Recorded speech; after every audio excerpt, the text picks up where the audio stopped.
ଏଟା କଣ ରେଡି କରୁଛ? पोहा कहल खाइब फटफट कैसे रेडी कर देली। कौन कौन पकाउछी? बादाम पियाज भुसंगा पत्र जीरा किसमिस टिके पकई देछि एतकी ही। एटा तो सबको इजी रेसिपी हमको पकई देली 2 मिनिट रो रेसिपी एटा।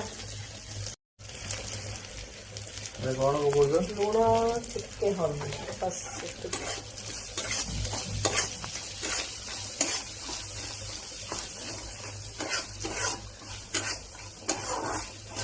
सबुठ इजीएस्ट रेसिपी है पोहा।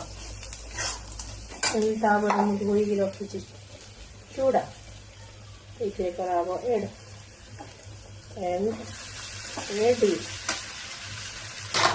2 मिनट वाला रेसिपी रेडी।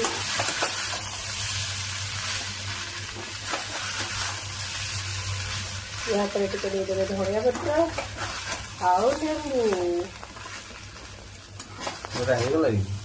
यस एते जल्दी कर दो।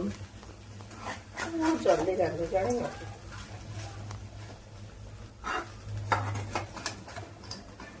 माने एते कोन सब भाजी साला परे चूड़ा पकई दिया हला संगे संगे बेसी किसी किसी भाजिया दरकार पड़बनी।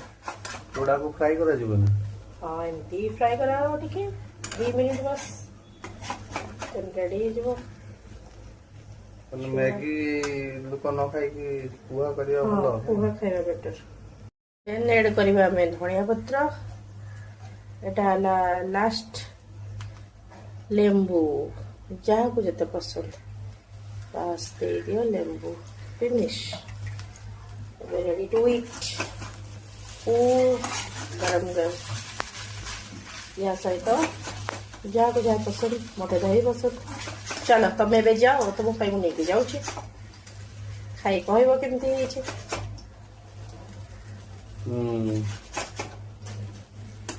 आस आसीगला तुम खाइबा खाइबा कौन हस तो सही अबे टेस्ट करी कुह केमती हेछि एटा कौन खाओ तो सही कौन खाओ।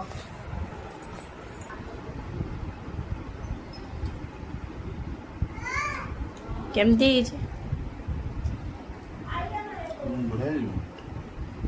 फटफट वाला रेसिपी। दहीटा हरी बढ़िया। दहीटा घरे बसई दही से भल केतवे केमती बसी जाए भल एक्चुअली।